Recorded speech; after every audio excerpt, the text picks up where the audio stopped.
Commander Zaltur gazed through the viewport of the Galactic Council's flagship, the Eternal Vigilance, and sighed dramatically. Another day, another crisis that somehow, someway traced back to those blasted humans, and they weren't even around anymore to blame properly. "Commander, we are receiving the final reports from the reconnaissance fleet," announced Lieutenant Vex, his forearms simultaneously typing on separate consoles. Well, it's bad. Of course it's bad," Zaltur muttered, running a hand over his scaled cranial ridges. "When is it ever not bad when it comes to anything related to those extinct primates? Just tell me how bad." The lieutenant's eye-stalks drooped slightly. "The autonomous weapon system has already consumed 3 more planets in the Arcturus sector. The Council scientists estimate its mass now exceeds that of a small moon." "Fantastic. Just absolutely fantastic." Zaltur's voice dripped with sarcasm. "So not only is this human doomsday machine still operational 300 years after their extinction, it's getting bigger. Because why wouldn't it? Those lunatics never could do anything by half measures." The bridge fell silent as the crew pretended to be engrossed in their duties. Nobody wanted to be the target of the commander's infamous temper, especially when the topic involved humans. Zaltur had lost his grandfather in the final conflict with Earth, not that anyone would dare mention it. "Commander," came a timid voice from the communications station. Junior Officer Plex, barely out of the academy, looked like she immediately regretted speaking. "There's a transmission from Admiral Yorka, Priority Alpha." Zaltur groaned. "Put her through, and someone bring me a stimulant drink. The really strong kind from Betelgeuse. I have a feeling I'm going to need it." The holographic display flickered to life, revealing the imposing figure of Admiral Yorka, her bioluminescent skin pulsing with irritation, never a good sign for anyone in her line of sight. "Commander Zaltur," she began, each syllable precisely enunciated in a way that made everyone on the bridge straighten their postures. "I assume you have been briefed on the situation." "Yes. Admiral, the human weapon is growing, consuming, and generally making a nuisance of itself, just like its creators used to do." Admiral Yorka's bioluminescence flashed dangerously. "This is not the time for your peculiar brand of humor, Commander. The Council has decided this threat can no longer be monitored from a distance. You are to take the Eternal Vigilance to the quarantine zone and assess the situation directly." Zaltur nearly choked on his stimulant drink, which had arrived with perfect dramatic timing. "The quarantine zone? Admiral, with all due respect, and I do mean that in the loosest possible sense, that's suicide. Nothing that enters the Sol quarantine zone comes back intact. That's why it's called a quarantine zone and not a tourist destination." "Your objection is noted and overruled," Yorka replied coolly. "The weapon is expanding its range. If current projections hold, it will breach the quarantine boundary within 40 solar cycles. We need to understand what we are dealing with before that happens." "We know exactly what we are dealing with," Zaltur countered, leaning forward. "Human insanity. Preserved in technological form like some kind of demented time capsule. It couldn't just go extinct like normal species. No, they had to leave behind self-replicating monstrosities as farewell gifts." The Admiral's expression didn't change, but her skin darkened to a dangerous purple. "You have your orders, Commander. The Eternal Vigilance departs in 6 hours. I have transmitted the details of your mission parameters. And Commander, the Council has authorized a stop at Station 9 to pick up a specialist." Zaltur felt his stomach sink. "What kind of specialist?" "A xenoarchaeologist. One who specializes in human artifacts." "Oh, perfect, just what this mission needs. Someone who will want to preserve the murder machine for its historical value. Dr. Mira Khan is the foremost expert on human technology in the galaxy. You will show her every courtesy." The Admiral's tone made it clear this wasn't a suggestion. "Yes, Admiral," Zaltur replied through gritted teeth. The hologram disappeared, leaving Zaltur staring at empty space, wondering what he'd done in a previous life to deserve this assignment. "Set course for Station 9, he ordered, slumping back into his command chair. "And update our wills. All of us." Station 9 hung on the edge of civilized space like a tarnished ornament, its ancient hull bearing the scars of countless micrometeorite impacts and hasty repairs. Once a proud research facility, it now served as a repository for artifacts and specialists too controversial or dangerous to keep in the heart of Council space. Zaltur stood at the docking port, flanked by Lieutenant Vex and Security Chief Dorna, a massive reptilian whose species had evolved from apex predators and looked every bit the part. Remember, Zaltur instructed. No matter how strange this xenoarchaeologist acts, we smile and nod. We need her expertise, unfortunately. The airlock cycled open with a hiss, revealing a surprisingly normal-looking figure. Dr. Mira Khan was an Avarian, her feathered crest a vibrant blue that contrasted with her silver-gray plumage. She carried a battered case in one hand and a datapad in the other. "Commander Zaltur, I presume?" she said, her voice melodious but precise. "A pleasure to meet you, though I understand the circumstances are less than ideal." Dr. Khan Zaltur acknowledged with a stiff nod. "Welcome aboard the Eternal Vigilance. I hope your expertise won't be needed, but the Council insists on thorough preparation." Mira tilted her head, studying him with bright, intelligent eyes. "You are hoping this mission will be a simple observation and retreat. I regret to inform you, Commander, that when human technology is involved, nothing is ever simple." "So I have been told," Zaltur replied dryly. "I have arranged quarters for you near the Science Division. Lieutenant Vex will show you there and brief you on what we know about the weapons system." Mira nodded, but her attention had already shifted to the ship around them, her eyes taking in every detail. Fascinating design. Modified Jurian battle cruiser architecture, but with Tellarite defensive systems. Your engineers must be quite innovative. Zaltur blinked in surprise. "You know your starships." "I know many things, Commander. Most relevant to our mission, I know humans." She met his gaze steadily. And contrary to popular belief, they were not the mindless destroyers of legend.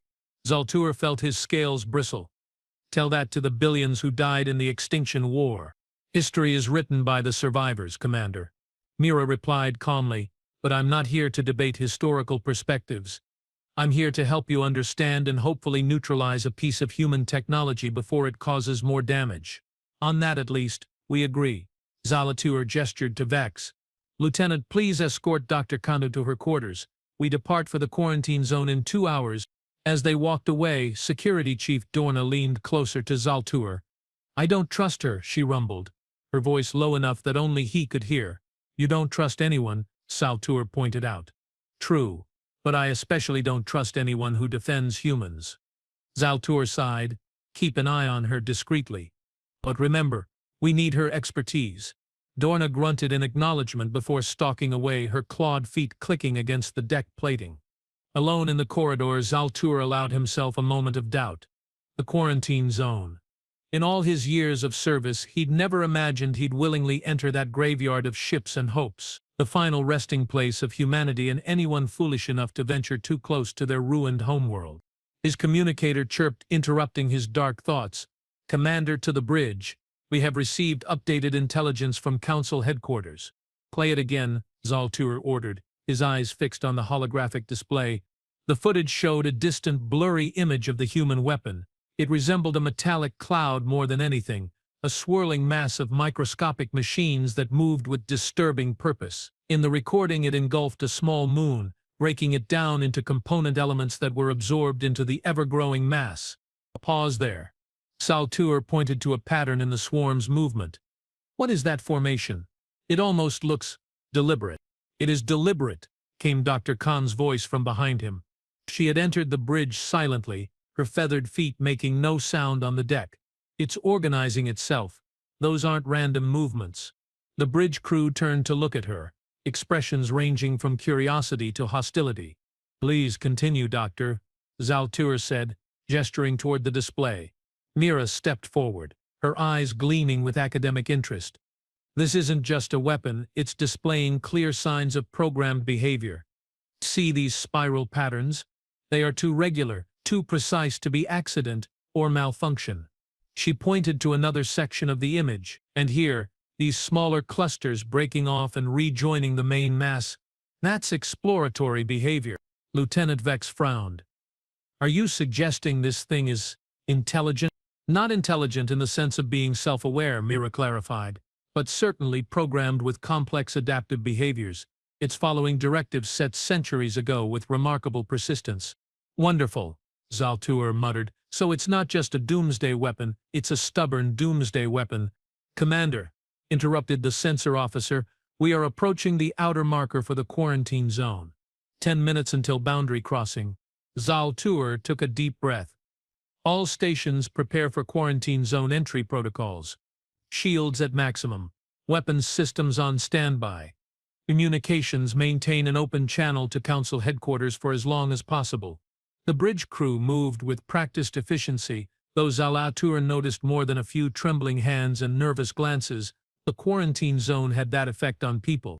Dr. Khan, any last-minute advice before we cross the boundary? Zaltur asked, only half joking. Mira's expression grew serious. Yes. Actually, don't assume anything. Human technology often has quirks, redundancies, fail-safes within fail-safes. If this weapon has survived 3 centuries in isolation, it's because it was designed to endure, noted Zaltur replied. Though I'm more concerned about our survival at the moment.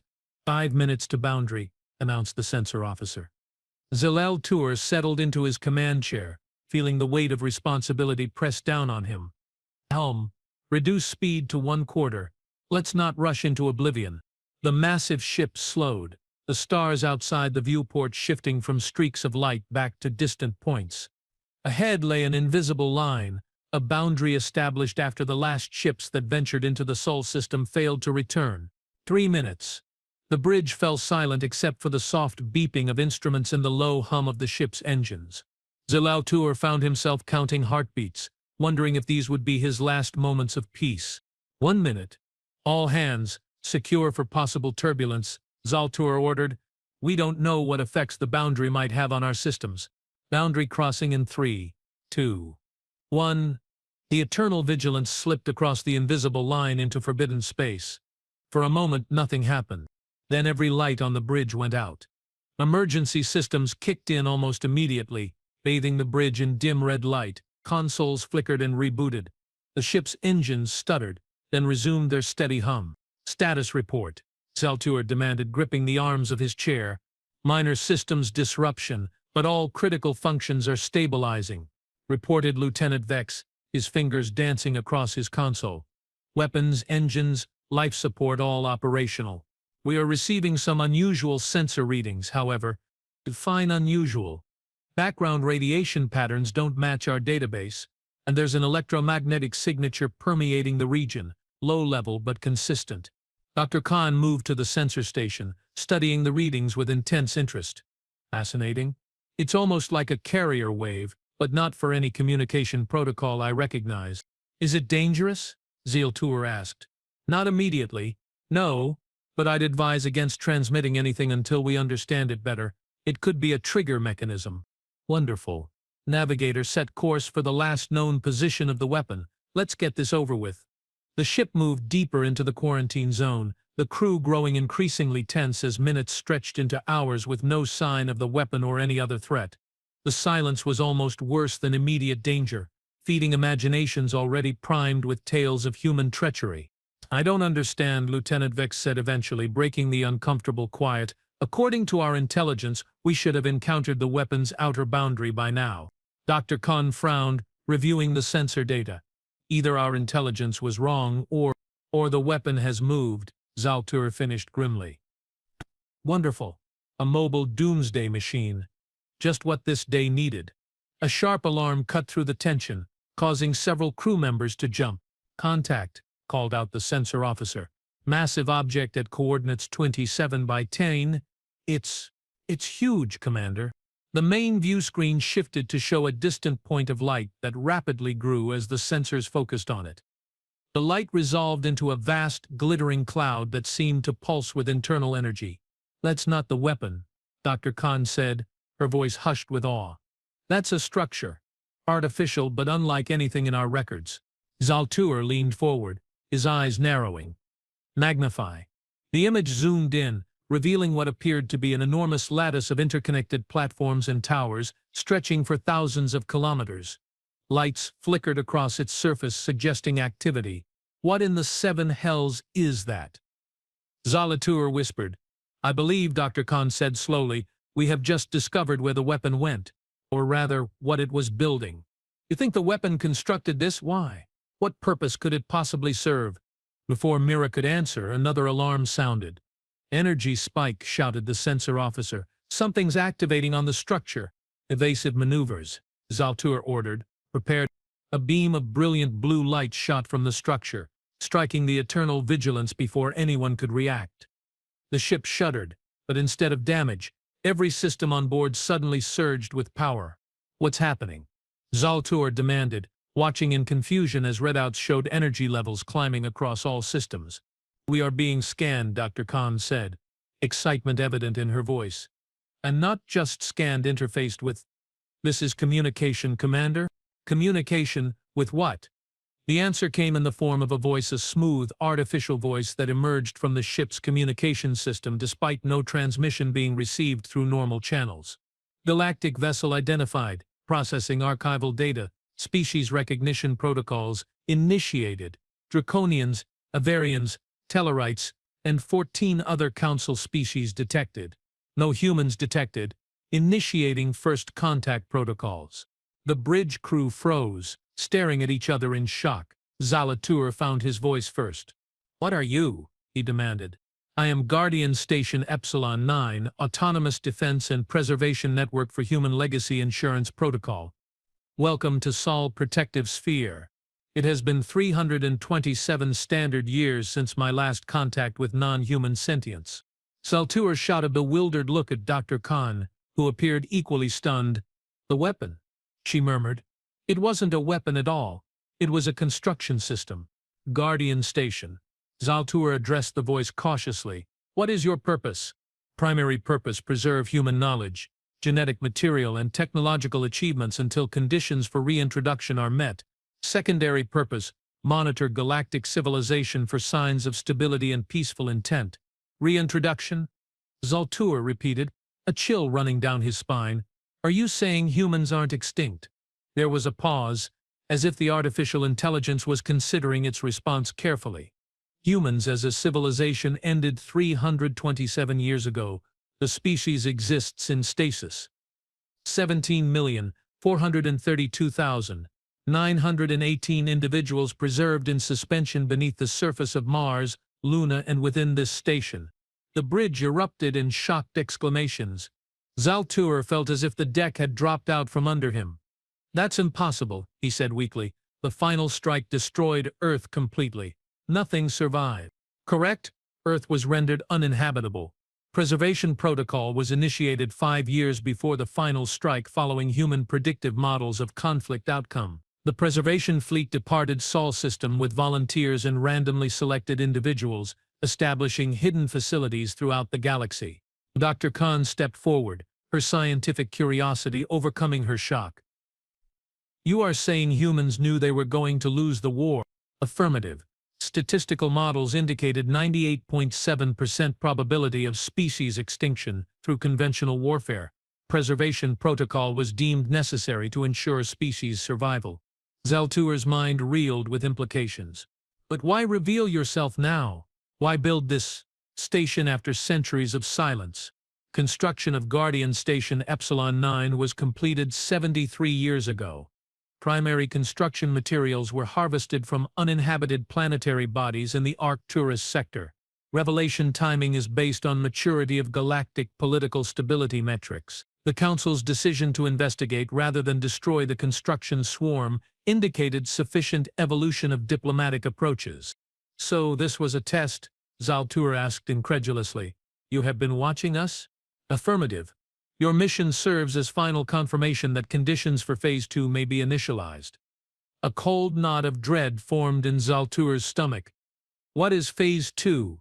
The artificial voice seemed to soften slightly, though perhaps that was just Zaltur's imagination. "Diplomatic contact. Guardian Station Epsilon 9 requests formal recognition from the Galactic Council and the opening of negotiations regarding the gradual reintegration of human population into galactic society." Stunned silence fell over the bridge. Zaltur found himself at a complete loss for words, a rare occurrence that his crew might have appreciated under different circumstances. Dr. Khan was the first to recover. "This is unprecedented," she breathed, her eyes wide with academic excitement. "The historical and cultural implications alone are staggering." The extinction of a species typically is final, the Guardian station commented, with what sounded disturbingly like dry humor. Humans preferred to challenge that assumption. Zaltur finally found his voice. The Council will never agree to this. Humans were quarantined for a reason. They nearly destroyed the galaxy in their war with the Collective. Historical records indicate mutual responsibility for the conflict, the Guardian responded. Analysis of Council archives suggests significant misattribution of causative factors. What does that mean in simple terms?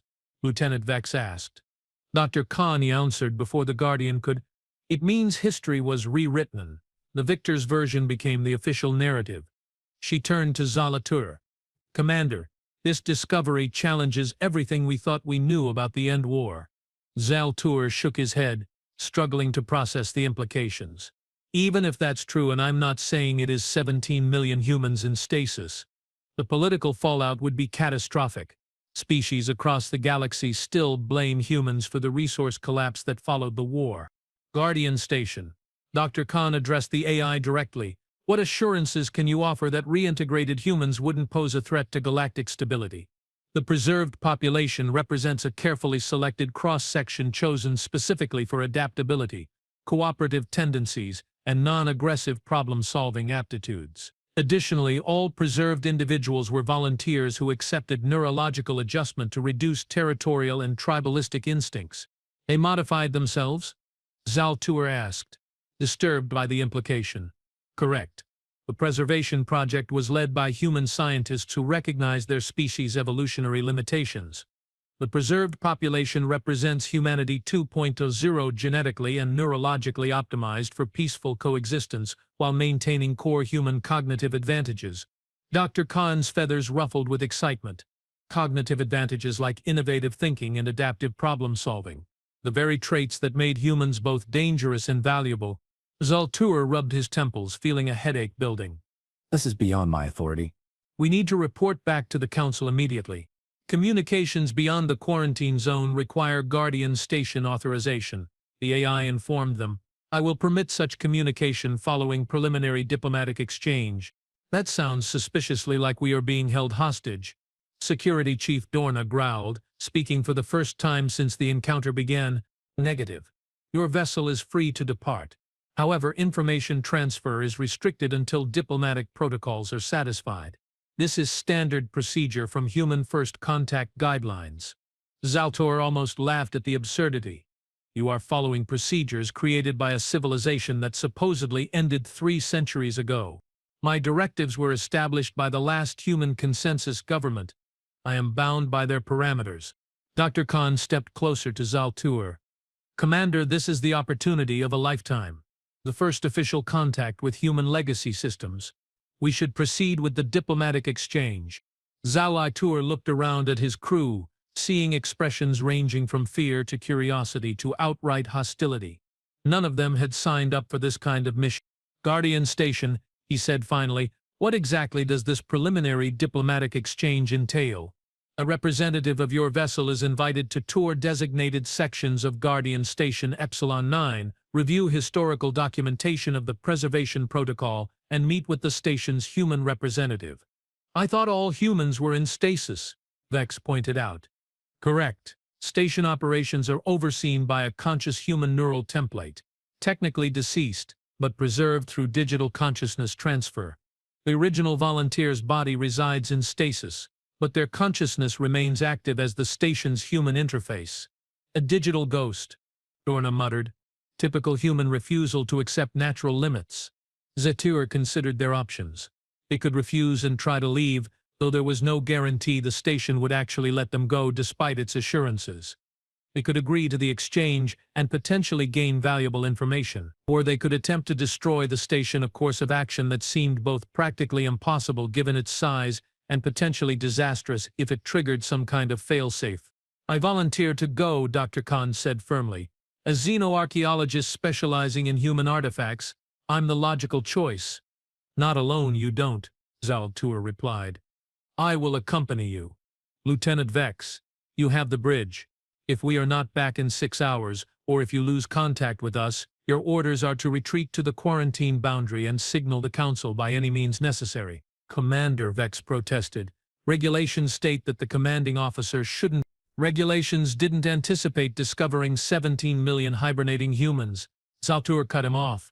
This situation calls for executive authority. My decision is final. He turned back to address the Guardian station. We accept your invitation for diplomatic exchange. Myself and Dr. Khan will represent our vessel. Acknowledged, the Guardian responded. Prepare for transport in 15 minutes. No weapons or unauthorized technology will be permitted on the station. As the communication ended, Security Chief Dorna approached Zaltur.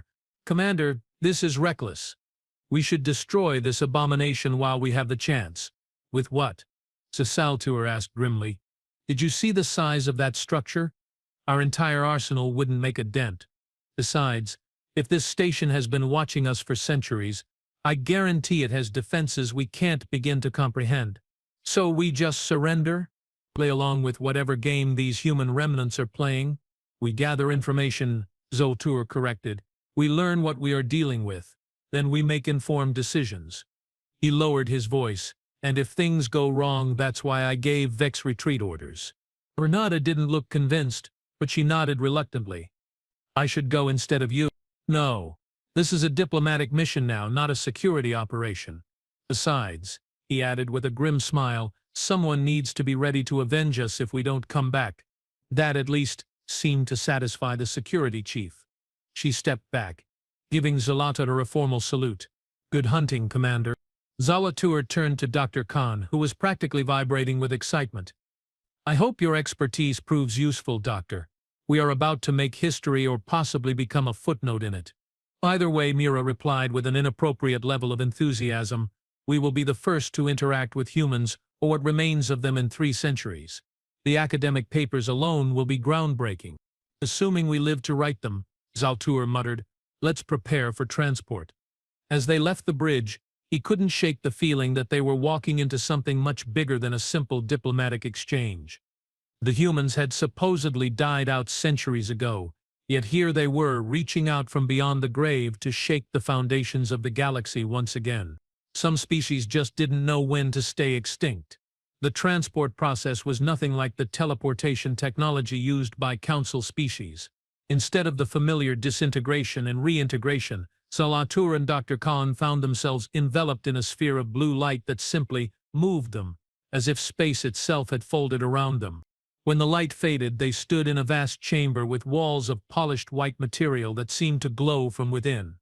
The ceiling arched high above them, decorated with intricate patterns that shifted subtly as they watched. Welcome to Guardian Station Epsilon 9, said a voice, the same artificial voice they had heard on the ship, but somehow warmer now, more present. Please proceed forward to decontamination.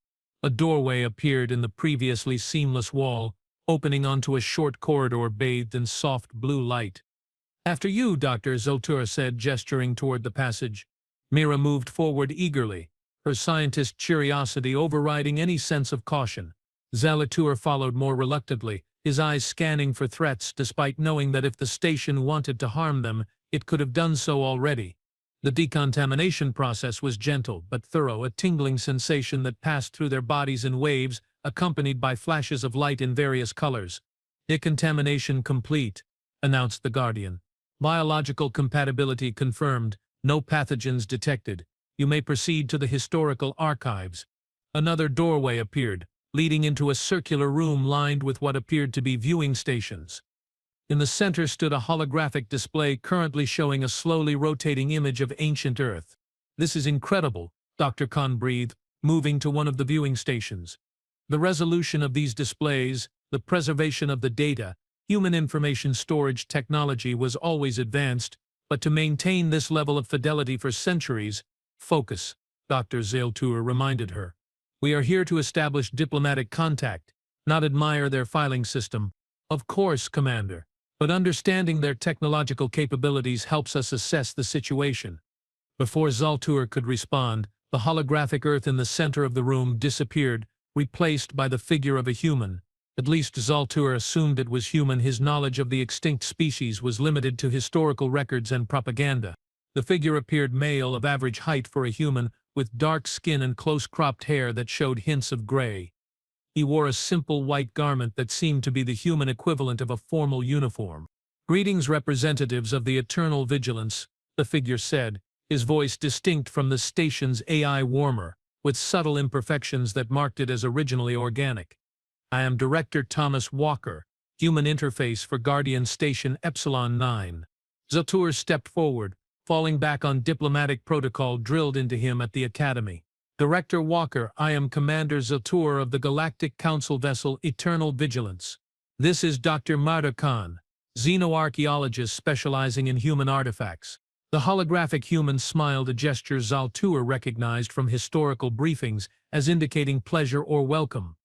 "A human specialist. How fascinating. I look forward to discussing your findings, Doctor. But first, let me welcome you both formally to what may be the last bastion of human civilization." "Are you truly human?" Dr. Khan asked, her scientific curiosity evident. The station mentioned consciousness transfer. "An astute question," Walker replied.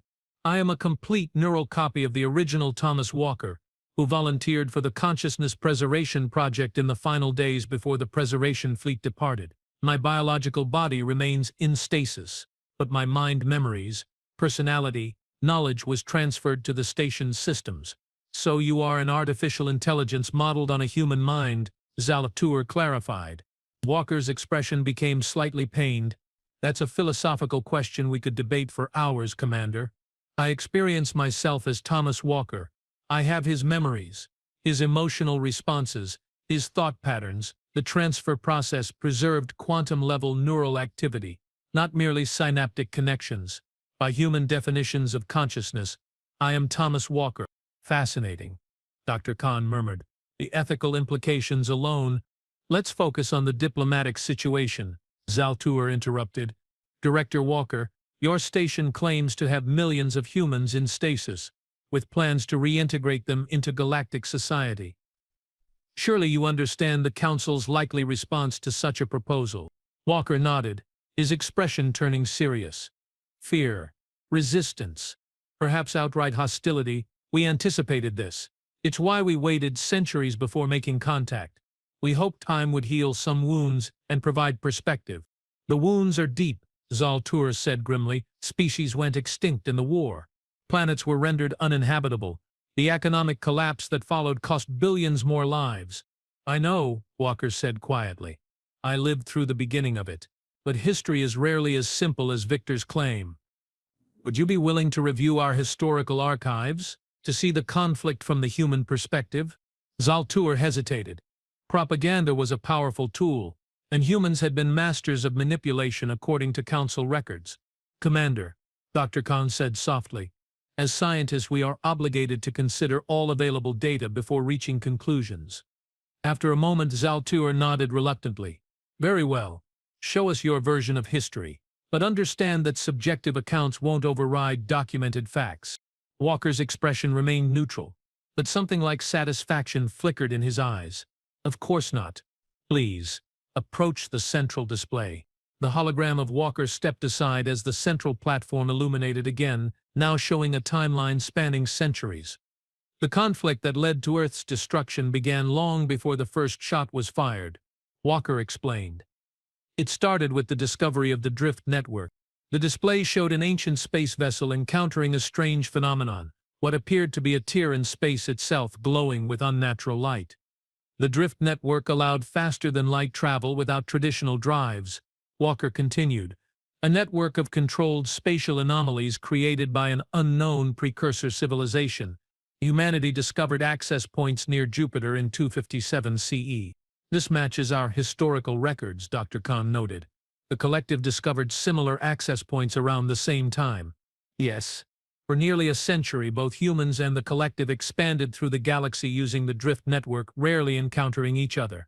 But both were studying the technology, attempting to understand it." The display showed human and collective ships navigating glowing pathways between stars. "The conflict began when both discovered the truth simultaneously," Walker said, his voice growing somber. "The drift network was failing, degrading. Each use accelerated the degradation, and when it finally collapsed completely, All connected regions would suffer catastrophic spatial distortion. Every world within 50 light-years of a drift point would be destroyed. The display shifted to show mathematical simulations of spatial collapse, with entire solar systems being crushed by gravitational forces. Both humanity and the collective came to the same conclusion. Walker continued, the network had to be shut down, but they disagreed fundamentally on how and when. Zaltur frowned. This contradicts our records. The official history states that humans attempted to weaponize the drift network against the collective. A convenient narrative, Walker replied without rancor. The truth was more complex. The collective insisted on immediate shutdown of all drift points simultaneously. Humanity argued for a gradual approach, closing points sequentially to allow evacuation of vulnerable systems. And that disagreement led to war? Dr. Khan asked skeptically. No. What led to war was the collective's unilateral action. They began forcibly shutting down drift points without warning, stranding billions of humans in doomed systems with no way to escape. The display showed collective warships surrounding drift points, firing strange weapons that seemed to collapse the spatial anomalies. Humanity responded by attempting to secure remaining drift points to control the shutdown sequence. The collective interpreted this as an attempt to weaponize the network, and so began the spiral into full-scale war. Zaltur watched the display with growing unease. The narrative was compelling, but it contradicted everything he had been taught about human aggression and collective righteousness. If this is true, he said slowly, why didn't the collective share this information with the Council after the war? Walker's expression turned grim. Because the final resolution vindicated humanity's warnings. The simultaneous shutdown of remaining drift points after Earth's destruction triggered exactly the cascade failure humans had predicted. The resource collapse, the gravitational anomalies that destroyed dozens of systems, all consequences of the very approach the collective had insisted upon. That's... Zaltur struggled to find words. That's a serious accusation. It's documented fact. Walker replied, data that the preservation fleet managed to evacuate before Earth's destruction. The same predictive models that convinced human leadership to initiate the preservation protocol in the first place. The display shifted again, showing the construction of massive stasis facilities on Mars and various moons of the solar system. Humanity knew they would lose the conventional war. Walker explained, the collective had superior numbers and had allied with several council species. But human scientists had confirmed beyond doubt that the collective's approach to the drift network would cause catastrophic damage. So they made a desperate choice: preserve a fraction of humanity in hidden stasis, while leaving behind comprehensive records of their research and predictions. Records that were presumably destroyed with Earth, Dr. Khan pointed out. Multiple copies were distributed throughout human space. Walker replied, most were indeed lost, but enough survived to validate the models when the predictions came true. By then, of course, humanity was considered extinct and vilified as the aggressor. Zaltur felt a cold knot forming in his stomach. If even a fraction of this was true, it meant the Council's understanding of one of the most significant conflicts in galactic history was fundamentally flawed. Why come forward now? He asked. After all this time? Walker's holographic form seemed to sigh. 2 reasons. First, the long-term effects of the drift network collapse have finally stabilized. The affected regions of space are no longer experiencing unpredictable gravitational fluctuations. It's now safe to begin large-scale interstellar travel again. And the second reason, the Council has evolved. Your society has developed more sophisticated diplomatic approaches, more inclusive governance structures. The xenophobic reactions that would have doomed any human reemergence in the immediate aftermath of the war have mellowed with time. Dr. Khan had been studying the historical displays with intense concentration. Now she looked up. You have been monitoring Council development all this time. Of course. The preservation protocol required confirmation that humanity would have a chance at peaceful reintegration before awakening the sleepers. We have had observation posts throughout Council space for centuries. Spies, Zaltur said flatly. Observers, Walker corrected. Passive data collection only. We needed to know if the galaxy had healed enough to consider human reintroduction. And you believe it has? Walker's expression became thoughtful. We believe the time is approaching. The fact that the Council sent an investigation team rather than a destruction fleet when they detected our construction swarm is itself a positive indicator. Your presence here now, engaging in dialogue rather than combat, confirms our assessment. The Council might not share your optimistic view, Zaltur warned. 17 million humans suddenly reappearing would cause panic across the galaxy. Which is why we propose a gradual approach, Walker replied. A small initial group, perhaps 1,000 individuals awakened and introduced as representatives. Cultural and scientific exchange programs, controlled reintegration over decades, not years. Zaltur could already imagine the political firestorm such a proposal would ignite in the Council chambers. Species that had suffered greatly in the war and its aftermath would oppose any human return. Others might see potential advantages in human cognitive approaches and technologies. The debates would be endless.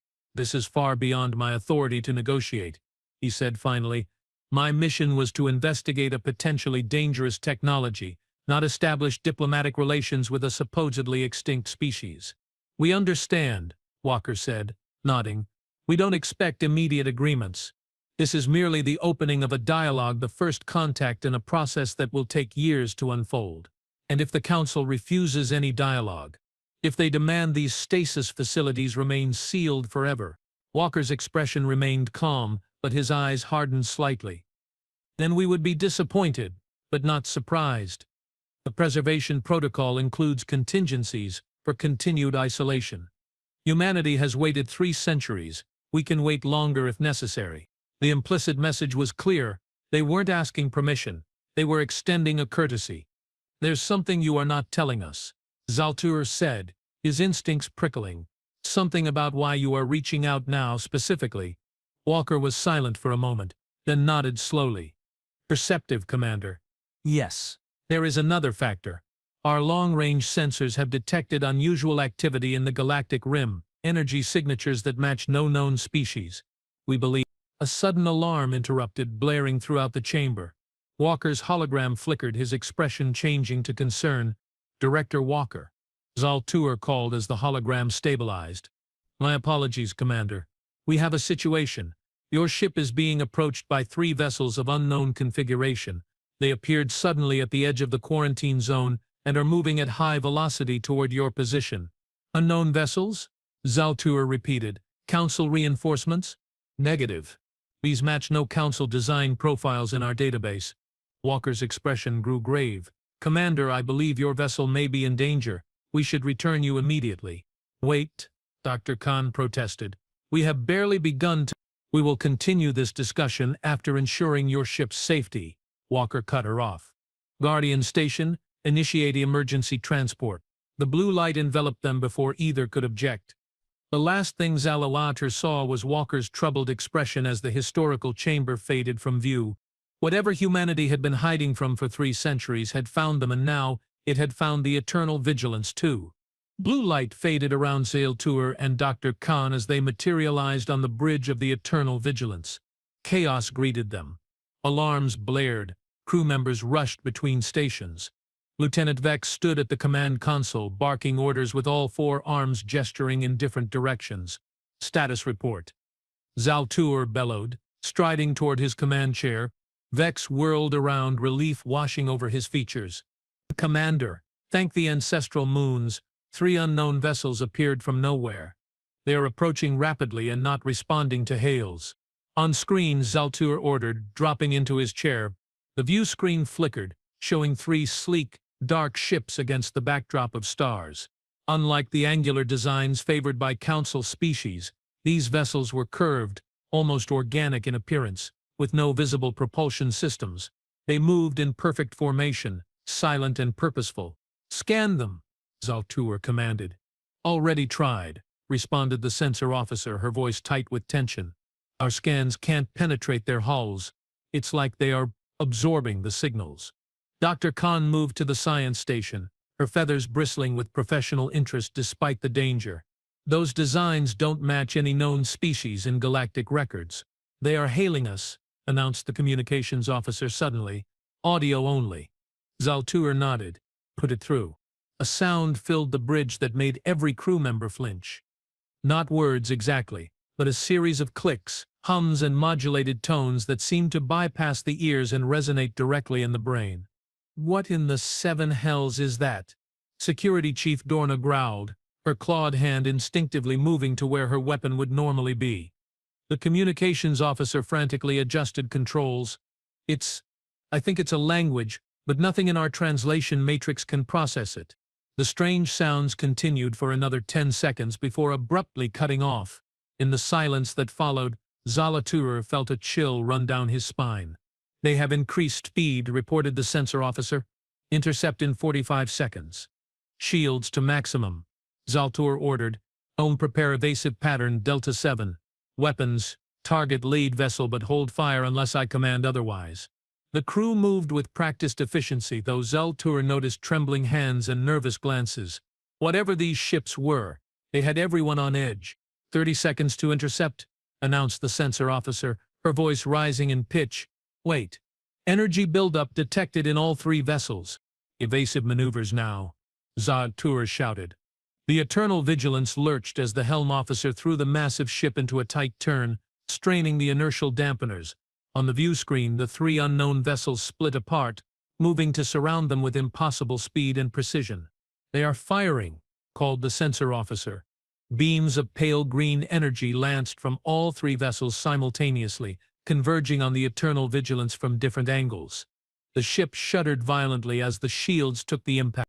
Shield status, Zaltur demanded, gripping the arms of his command chair. Shields at 68%, replied Lieutenant Vex's voice surprisingly steady. Single hit. Whatever those weapons are, they pack a wallop. Return fire. Target the vessel at coordinates 330 Mark 42.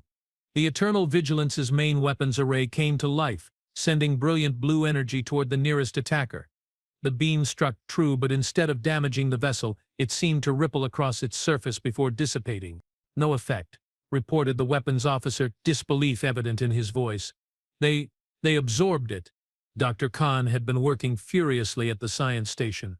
Commander, these energy signatures, they are similar to something in the database. Old records from the human conflict. Zaltur didn't have time to process that information as the unknown vessels fired again. This time, all three beams struck different sections of the ship simultaneously. The bridge lights flickered. Console sparked. Shields at 41%, Vex reported. 2 more hits like that and we are exposed. Zaltur's mind raced through options. They couldn't outrun these vessels. Their speed and maneuverability were clearly superior. Their weapons seemed ineffective. Retreating to the quarantine boundary might be their only chance. Helm, set course for the quarantine boundary, maximum speed, he ordered. Communications, send emergency signal to Council headquarters. Priority Alpha.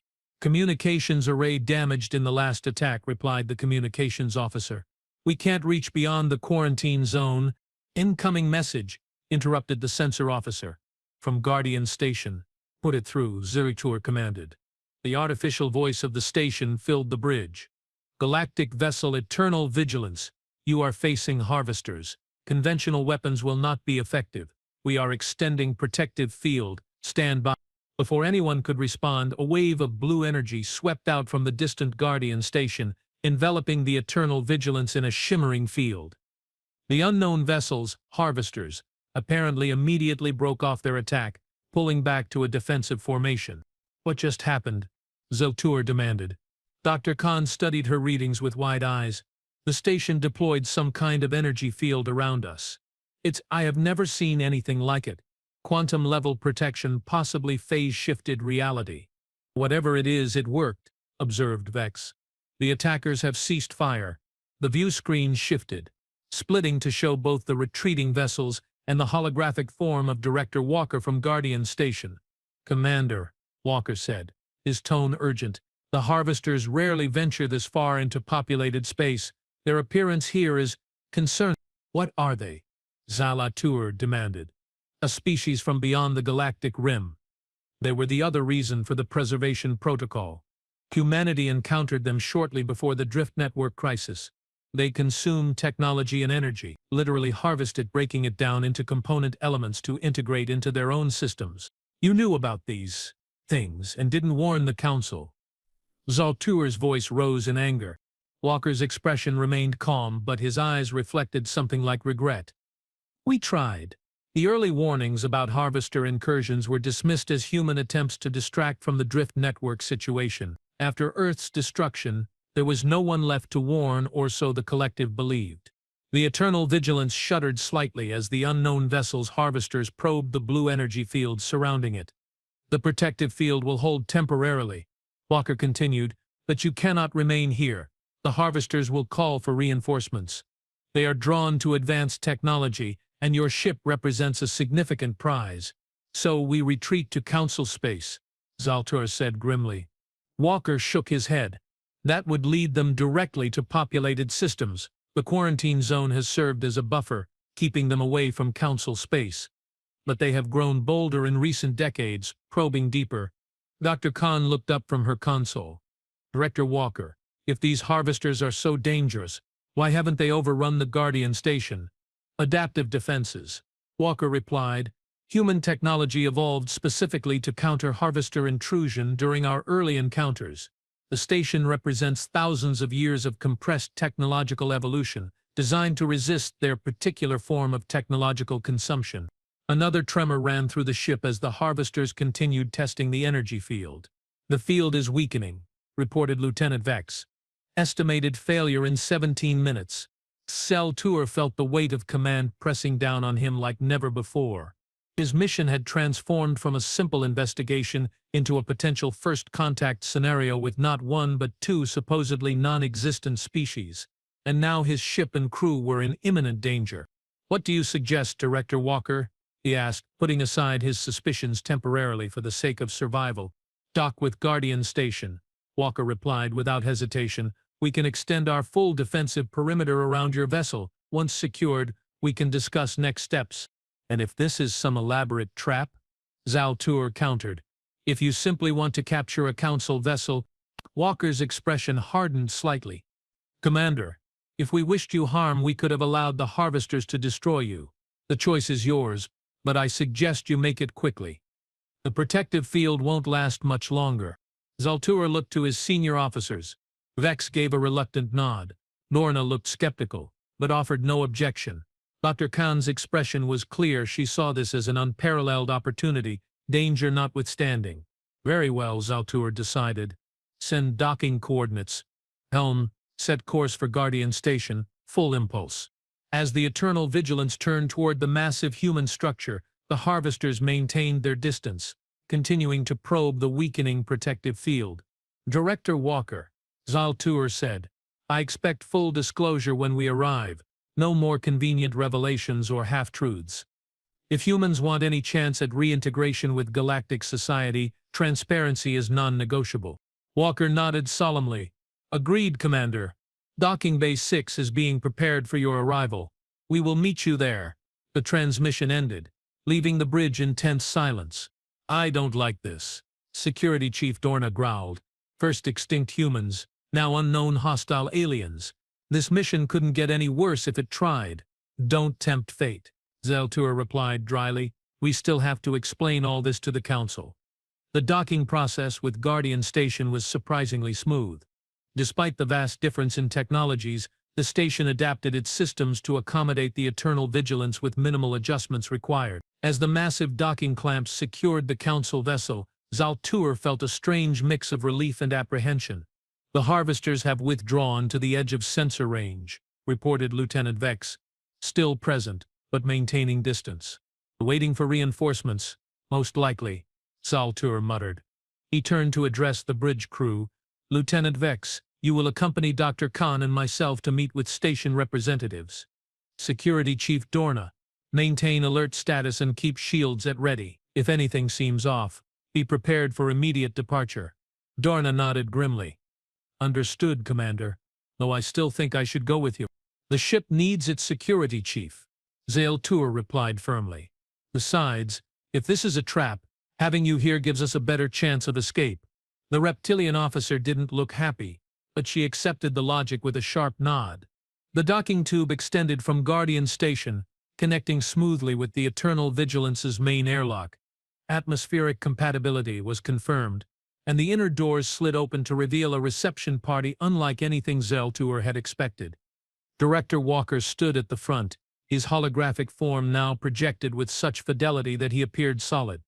Behind him stood a row of what appeared to be robotic constructs, each uniquely designed but sharing a sleek aesthetic that marked them as products of the same technological tradition. "Commander Zaltur, welcome aboard Guardian Station Epsilon 9. Walker greeted them formally. "These are the station's maintenance and security synthetics. They will escort us to the command center where we can speak freely." Zaltur, Vex and Dr. Khan stepped cautiously through the airlock. The atmosphere aboard the station felt different somehow, not just in composition, which their environmental suits had already confirmed was safe, but in a more subtle way. There was a hum of energy that seemed to permeate everything, a sense of contained power. "Your ship is being integrated into the station's defensive perimeter," Walker explained as they walked.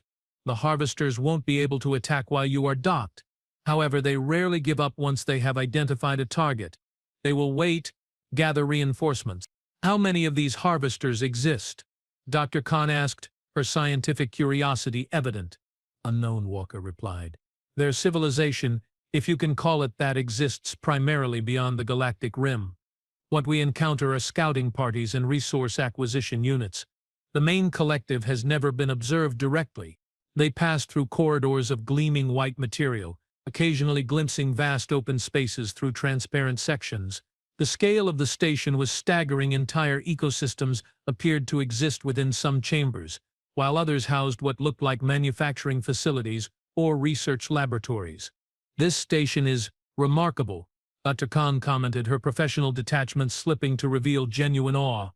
"The engineering alone would be beyond any current council capability. It represents the culmination of human technological development," Walker said, with a hint of pride. "Compressed and accelerated by necessity. When facing extinction, innovation tends to accelerate dramatically."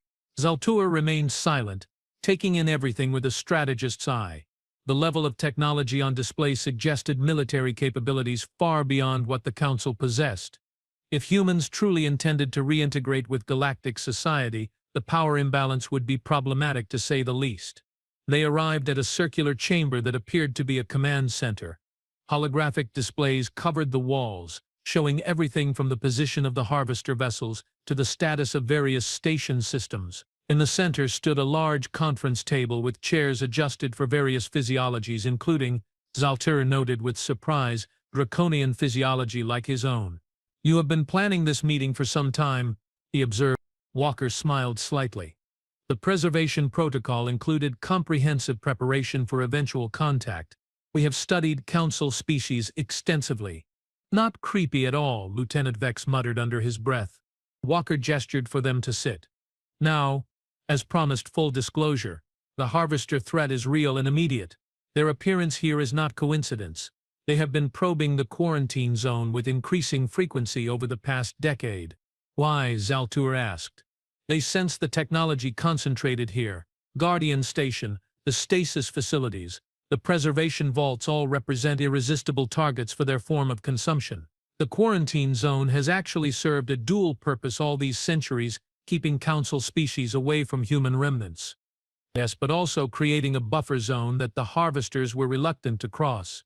"Until now," Dr. Khan noted. "Until now," Walker agreed. "Something has changed in their behavior patterns. They are becoming more aggressive, more coordinated. This is actually the third incursion this year, but the first time they have directly engaged a ship." Zaltur leaned forward. "And you believe this justifies awakening humans? Reintroducing a species the galaxy has managed without for centuries?"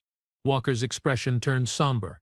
"Commander, what the galaxy has managed is 3 centuries of technological stagnation.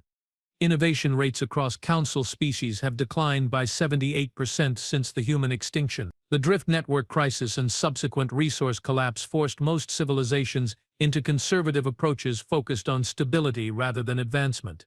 "With good reason," Zaltur countered. "The aggressive expansion and experimentation of humans nearly destroyed the galaxy once before." "A convenient narrative," Walker replied without rancor, "but one that ignores crucial context.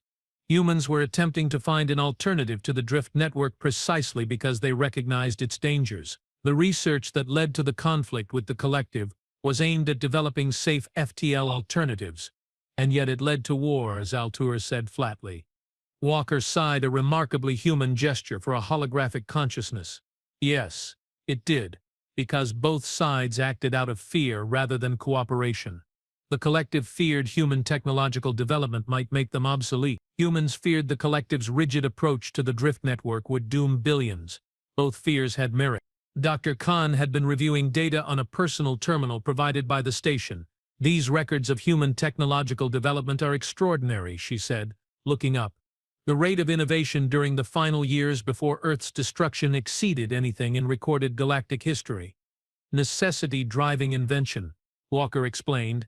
As the conflict escalated, human scientists worked frantically to develop technologies that might ensure species survival even if the war was lost. Which brings us back to the present situation, Altuur said, trying to keep the discussion focused. You claim these harvesters represent a threat that justifies reviving an extinct species that many in the galaxy still fear and blame for catastrophic events. Not just reviving, Walker corrected. Reintegrating. Humans have abilities the galaxy needs now: adaptive problem-solving, innovative thinking, pattern recognition that differs fundamentally from other sentient species. The preserved population represents not just genetic continuity but cognitive diversity the Council has lacked for centuries. Lieutenant Vex, who had been quiet until now, suddenly spoke up. If humans are so beneficial, why did the galaxy survive without them for 300 years? Walker turned to him. Define survive, Lieutenant. Yes. Council species continued to exist, but compare technological advancement rates before and after human extinction. Compare exploration initiatives, scientific breakthroughs, artistic innovation. The galaxy hasn't thrived. It's stabilized at a plateau. Some would call that peace, Altuur observed. Others would call it stagnation, Walker countered. And stagnation is dangerous when threats continue to evolve. The harvesters haven't plateaued. They adapt, incorporate new technologies, evolve their approaches. The defensive measures that worked against them a century ago are already becoming less effective. An alert sounded from one of the holographic displays, drawing their attention. The image shifted to show the harvester vessels, now joined by 4 more identical ships. As predicted, Walker said grimly. Reinforcements have arrived. 7 vessels now, with more likely en route. Their standard pattern is to gather overwhelming force before attacking hardened targets. Altuur studied the display, military training taking over. How long before they attempt to breach the station's defenses? Difficult to predict. Hours, perhaps a day. They are methodical, especially when facing unknown defensive capabilities. Walker turned to face Altuur directly. Commander, I understand your skepticism and caution, but the situation has escalated beyond a simple diplomatic mission. You now face a direct threat from a species the Council doesn't even know exists. And you conveniently offer protection and solutions, Altuur said, making no attempt to hide his suspicion. Walker didn't take offense. Yes, we do. Because our interests align. Humans need Council recognition to fully reintegrate into galactic society. The Council needs human technological innovation to face threats like the harvesters. This encounter, though not how we planned it, creates an opportunity for mutual benefit. Dr. Khan had been reviewing more data during this exchange. Commander, she said, looking up with an expression of academic excitement, the historical records here contain extensive documentation of early harvester encounters. Humanity faced them decades before the conflict with the collective began. The first documented harvester incursion into human space occurred in 2089, Walker confirmed. An isolated colony on the galactic rim lost contact with Earth. When investigation teams arrived, they found all technology stripped from the planet. 19,000 colonists were killed, their bodies left intact, but any technological implants or devices removed with surgical precision. And humanity kept this threat secret? Altuur asked incredulously. Not secret, Walker corrected. Reports were filed with what passed for galactic governance at the time, but without physical evidence beyond the colony itself. Many species dismissed the accounts as exaggeration or fabrication to justify human military expansion in rim territories. A bitter laugh escaped Altuur. And now you expect us to believe these accounts after centuries of silence? No, Walker said simply. I expect you to believe your own eyes. The harvesters are outside right now, Commander. 7 ships and counting. They weren't part of our plan for contact.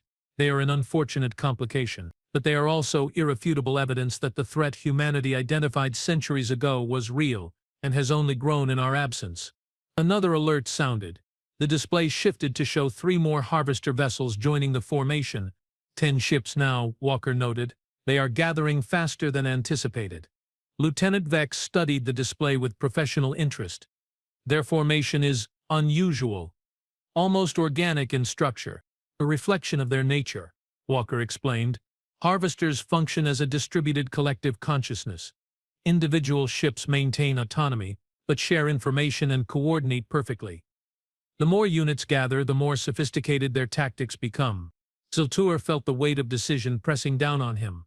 His mission parameters had never accounted for anything like this situation. Return to Council space with news that humans weren't extinct after all, or warn of an unknown threat gathering at the edges of civilized space. Either message would cause upheaval in the carefully balanced political structure of the Council. Commander, Dr. Khan said softly, I believe we need to consider Director Walker's offer seriously. The evidence of harvester capabilities is compelling, and if they truly represent an emerging threat to Council space, we need more than just their word, Zalatur replied, though with less conviction than before. The ships outside were undeniably real, and unlike anything in Council records, Walker seemed to sense his wavering resolve. We propose a limited awakening, he said. 1,000 humans selected for diplomatic and scientific expertise. A formal delegation to the Council presenting both our historical records and current data on the harvester threat. No hidden agenda, no demands beyond fair consideration of our evidence. The political chaos would be unprecedented, Zaltur said. Species that suffered in the resource collapse still blame humans, whether justified or not. Change is always chaotic, Walker acknowledged, but sometimes necessary. The galaxy faces a choice between comfortable stagnation that leaves it vulnerable or difficult adaptation that ensures survival. Before Zaltur could respond, the command center's displays flashed red. Alarms sounded throughout the station. What's happening? Zaltur demanded. Walker's expression turned grim as he consulted the data streams. The harvesters have changed tactics. They are not waiting to gather more forces. They are attacking now. The main display showed the 10 harvester vessels spreading into an attack formation, energy building visibly along their hulls. Why the sudden change? Asked Lieutenant Vex. Unknown, Walker replied, his holographic form moving between display stations with remarkable fluidity. This is atypical behavior for their standard operational patterns. Something has triggered an aggressive response. Zaltur's communicator chirped. Commander, came Security Chief Dorna's voice, tension evident even through the small speaker. We are detecting massive energy buildups from the hostile vessels. The Vigilance's sensors indicate they are preparing to fire. Acknowledged, Zaltur replied. Maintain alert status but take no action. We are integrated into the station's defensive perimeter. Station defenses activating, Walker announced. The displays showed sections of Guardian Station's exterior shifting, revealing weapon emplacements and shield generators previously hidden beneath the surface. The first harvester attack came as a coordinated barrage from all 10 vessels, green energy beams converging on a single point of the station's defensive field. The impact was visible as a ripple of blue light spreading outward from the point of contact. Defensive field holding, reported Walker. 89% integrity. They are testing for weaknesses, focusing their fire to probe specific sections. A second barrage followed immediately, targeting a different section, then a third. They are being methodical, Zaltur observed, systematic testing of defenses before committing to a full assault. Standard harvester tactics, Walker confirmed. They learn from each attack, adapting their approach based on results. Dr. Khan had moved to another console, studying readouts. The energy signatures of their weapons are extraordinary. They are somehow converting matter to energy at the quantum level, then redirecting it as a coherent beam. Technology humans encountered before, Walker said. We developed countermeasures, but they have clearly refined their approach in the intervening centuries. The attacks continued, each more precisely targeted than the last. Zelator watched with growing concern as the displays showed defensive field integrity slowly decreasing. How long can the station withstand this assault, he asked. Indefinitely, against only 10 vessels, Walker replied. But if they follow standard patterns, more will arrive. Eventually they will bring enough firepower to breach our defenses. And then, Walker's expression was grim. Then they consume technology, energy sources, data systems, all harvested and incorporated into their collective. The stasis facilities would be primary targets. Zaltur found himself in the unprecedented position of actually feeling concerned for the supposedly extinct humans. 17 million lives in suspended animation, helpless if the harvesters breached the station's defenses. Your ship should prepare for departure, Walker said suddenly. If the defensive field falls, the Eternal Vigilance would be vulnerable. We can create a diversion, allow you to escape back to Council space, and warn the Council of both your existence and the Harvester threat. Zaltur concluded, studying Walker's expression. Convenient. Necessary, Walker corrected.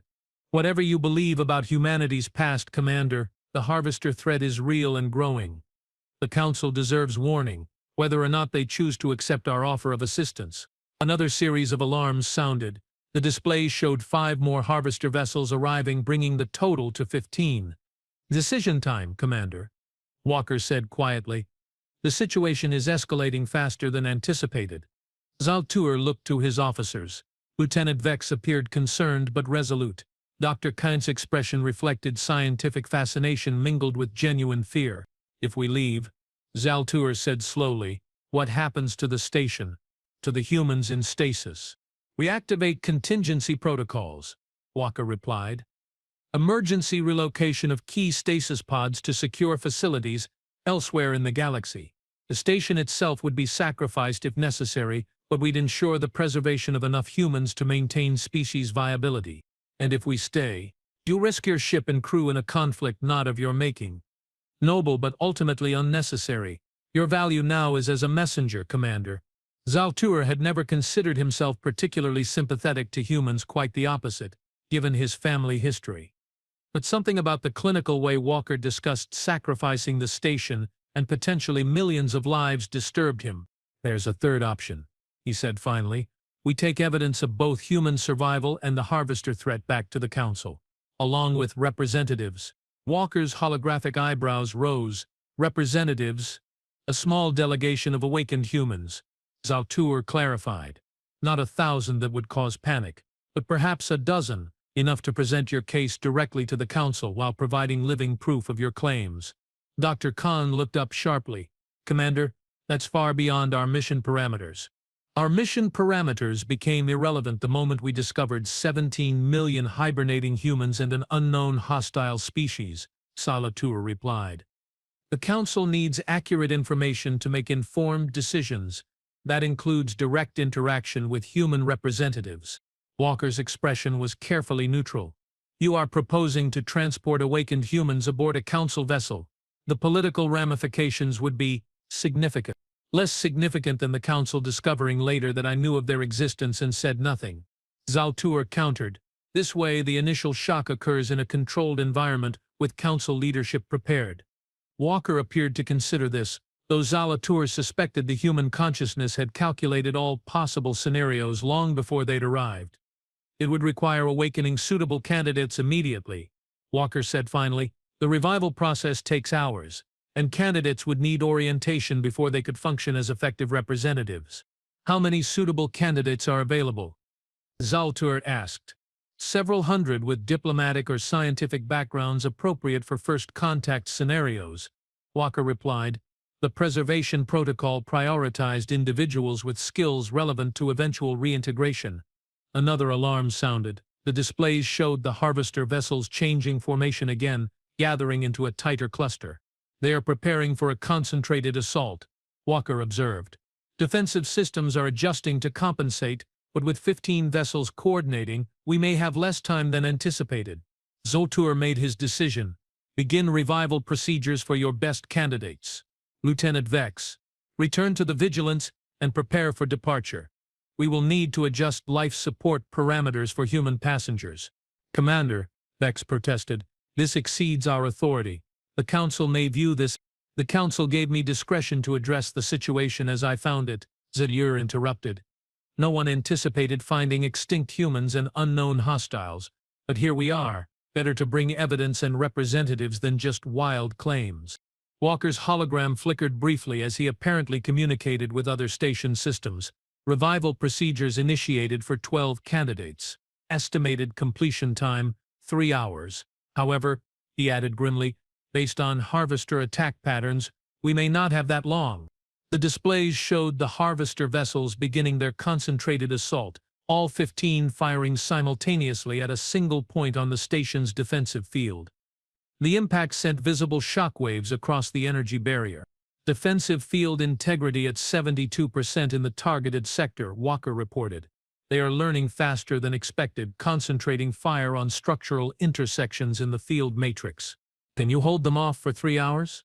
Zalatur asked. Uncertain. The attack pattern suggests they have encountered similar defensive technologies before. They are being unusually efficient in their targeting. Dr. Khan had been studying the attack pattern with scientific interest. It's almost as if they recognize the defensive field signature specifically, not just adaptive learning, but prior knowledge. Walker's expression changed subtly, concern flickering across his holographic features. That would be disturbing. The defensive field technology is uniquely human, developed specifically to counter harvester incursions. Could they have encountered it elsewhere? Zalatur asked. Perhaps from other human facilities? Possible, but unlikely. All known preservation facilities are heavily shielded and disguised. None have reported harvester contact. Known facilities, Zalatur emphasized. Could there be others you have lost contact with? Walker hesitated before answering. The initial preservation fleet consisted of 17 vessels, each carrying between 50 and 200,000 humans in stasis. 15 reached their designated sanctuary locations. 2 were lost during the chaotic final days of the war. Lost as in destroyed. Dr. Khannan asked. Unknown, Walker admitted. Communication was never established after their departure from Sol system. We presumed destruction, but if one or both survived and was later discovered by harvesters, they could have studied human defensive technology, Zalatur concluded grimly. Learned how to counter it. A disturbing possibility, Walker agreed. It would explain their unusual tactics and aggression in this encounter. Another coordinated blast from the harvester fleet struck the defensive field, causing noticeably more disruption than previous attacks. Defensive field integrity at 65% in the primary target zone, Walker reported. At this rate of degradation, we have approximately 2 hours before localized field failure. Not enough time for full revival procedures, Zalatur noted. No, Walker agreed.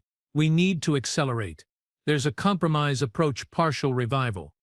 Awakening physical functions while maintaining neural suppression until subjects can be properly oriented later. It's not ideal, but it would allow transport within the available time frame. What are the risks? Asked Dr. Khan. Disorientation, temporary cognitive impairment, possible psychological distress upon full awakening. Nothing life-threatening, but not the smooth transition we typically aim for. Zalatur weighed the options quickly. Proceed with the accelerated revival for 6 candidates, not 12. Select those most psychologically resilient, according to your records.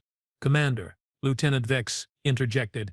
I must formally register concern about this decision. Bringing partially revived humans aboard a council vessel without proper authorization. Your concern is noted, Lieutenant, Zalatur interrupted, and will be included in my report to the council. But right now, we have limited options and less time. Vex didn't look happy, but he nodded acceptance. Adjusting revival protocols, Walker confirmed. 6 candidates, accelerated procedure. Estimated completion time 45 minutes. The displays showed the harvester fleet continuing its assault, methodically targeting weak points in the defensive field. With each blast, the integrity percentage decreased further. Zalatur activated his communicator. Dorna, prepare the ship for immediate departure. We will be bringing 6 guests. Humans. There was a moment of stunned silence before Dorna's voice came through. Humans, Commander. Did I hear that correctly? You did. Prepare appropriate security measures, but remember they are diplomatic passengers, not prisoners.